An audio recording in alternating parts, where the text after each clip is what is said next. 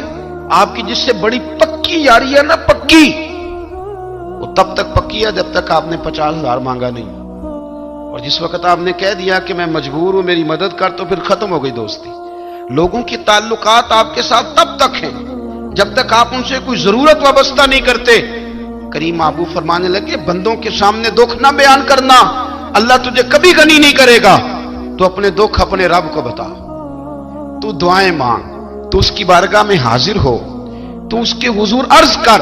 فرمایا اپنے دکھ اپنے رب کو بتا، وہ جلدی کرے یا دیر سے کرے تجھے ساری دنیا سے بے نیاز کر دے گا، تجھے کسی کا محتاج نہیں رہنے دے گا۔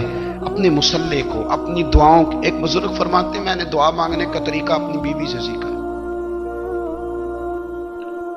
دعا مانگنے کا طریقہ اپنی، سیکھنے والے تو اپنے بچوں سے بھی سیکھ لیتے ہیں، سیکھنے والے تو ہر ایک سے سیکھتے ہیں۔ وہ کہتے ہیں میں نے دعا مانگنے کا سلیقہ اپنی بیوی سے سیکھا ہے۔ حضرت وہ کس طرح؟